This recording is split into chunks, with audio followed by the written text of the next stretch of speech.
So today we're going to change the lower wishbone on this Renault Zoe behind us with a tip that I got from Mat Armstrong. See if it's easier to do it the way that he shows or the way that I normally do it. Now personally I could actually just change the ball joint, so that's this bit here, but it's just as easy to actually get the whole lower wishbone, and if you wanted just to remove that you need a press. So let's just quickly remove that wheel and we'll crack on. So the lower wishbone is this bit here. So because of the wisdom on how Renault have done this lower wishbone, we've got to remove the wheel arch. So a couple of plastic clips in there and a couple of Torx at the bottom here.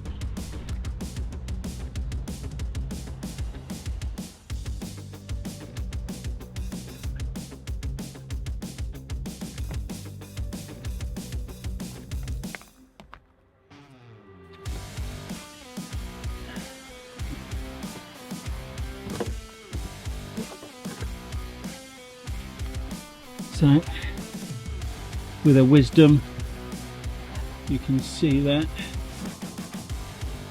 the bolt we need to remove is this one here, but this frame's in the way, so we're going to have to undo these and lower that. So 13mm, 1, 2, I think that one as well, 3. So those removed.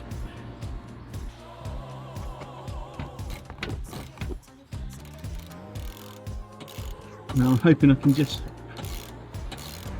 remove this one bolt.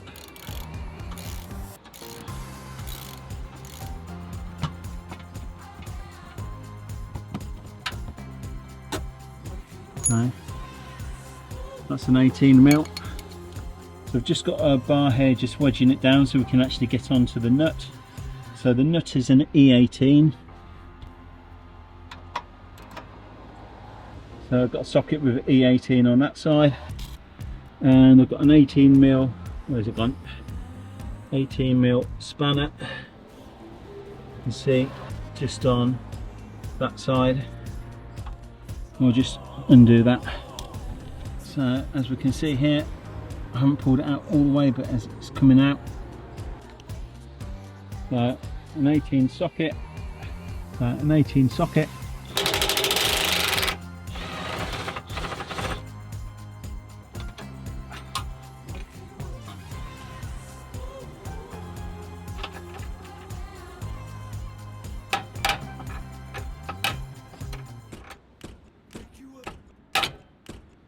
So 16 on one side, 17 on the other. So this is the tip that I learned from Mat Armstrong. Use a screwdriver bit, flat one, and get that into the two where the pinch bolt is.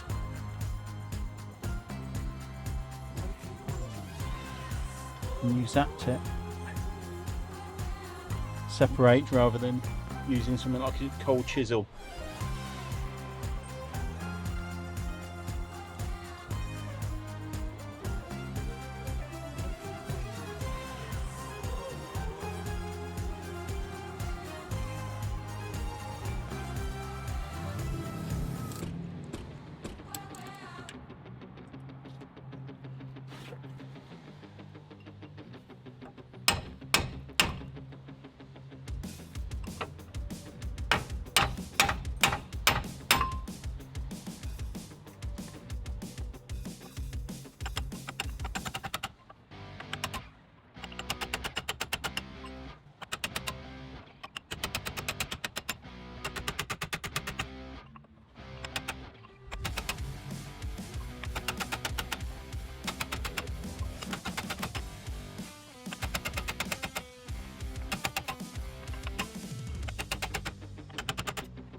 So it's another day, try and fit this lower wishbone in.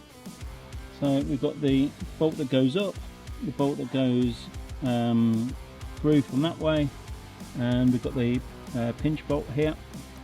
So we want to make sure that this end we like push into the slot first before we try and push the pinch bolt up.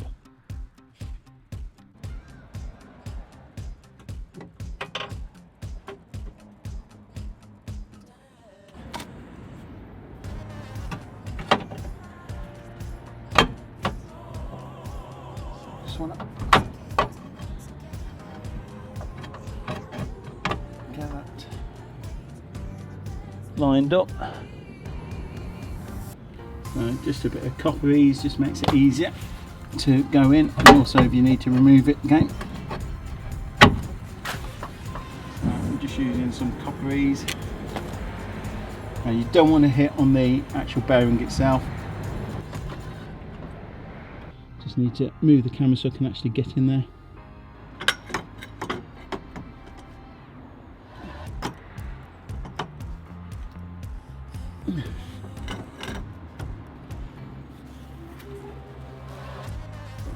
So get the pinch bolt. So again, I put a bit of copper ease. If you ever worked in construction, you'll know how valuable that is. I'm just going to make sure that bolt will go through. This is dropped again.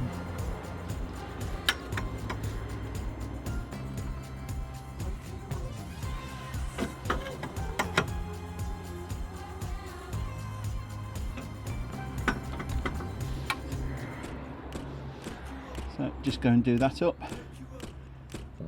That's nicely seated in there.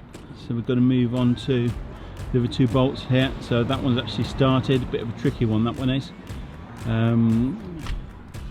Because this bit here is like spring loaded onto it. So we'll get that in there. Still got to do all the nuts up, but I'm just getting the bolts in to begin with. So we've got that pushed in through that. So I've got the nut just on the other end, so we can see. Try and get the camera in where I can actually see myself.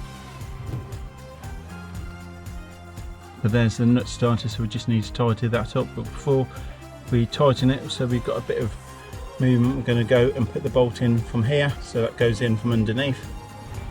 So just get something like a screwdriver, or in this case a punch. Just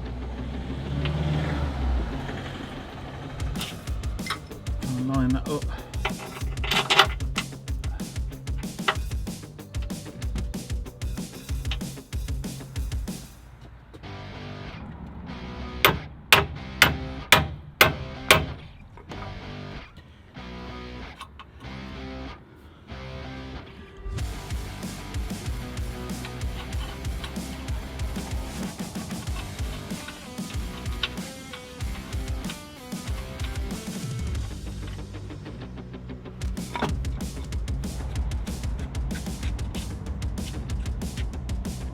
So just go around and tighten up all these nuts now.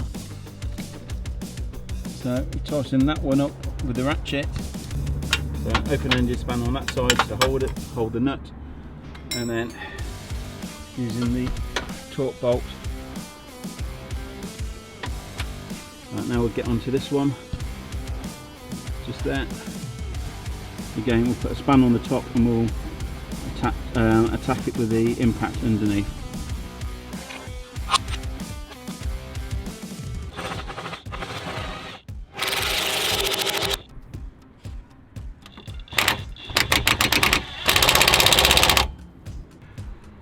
So just lift that pin back into place there. So just lift it so it's back in that hole there, and then start tightening up all these bolts again. So we've just got to refit the wheel arch, and also we've still got one bolt to go in. Let's see if I can show you. Under there somewhere.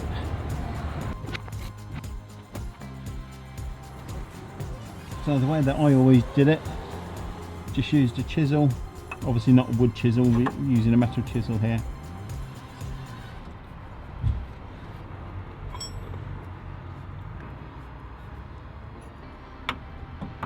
So it's the same principle, we're just trying to spread it a bit.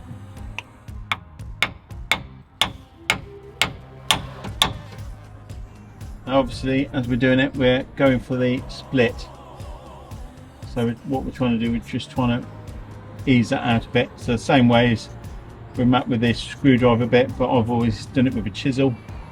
So let's see how this one works.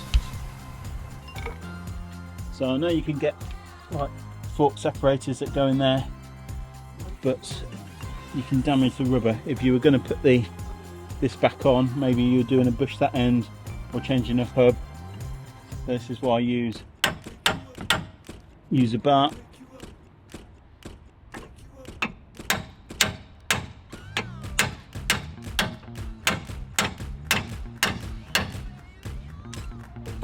It's just beginning to come.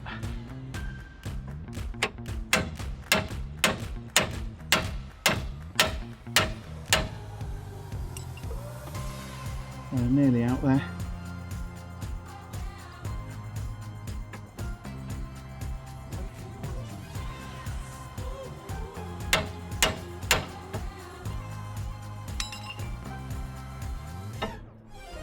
So, which way works better? The way that I saw Mat Armstrong doing it, or the way that I've always done it? For me, it seemed to be a bit easier the way that I've always done it.